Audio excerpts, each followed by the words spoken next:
How to change stream title on OBS.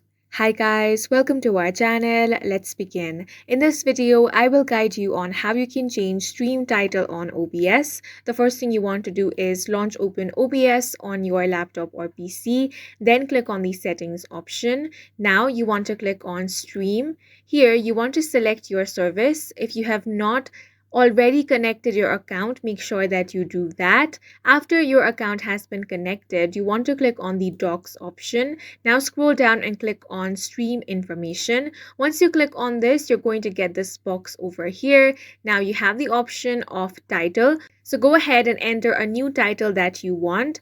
After that, you can also edit out other settings over here. Once that is done, click on the done option over here. And in this way, you can easily change stream title on OBS. And that's it for this video. If you found it helpful, please make sure to hit the like button and subscribe for more videos like this.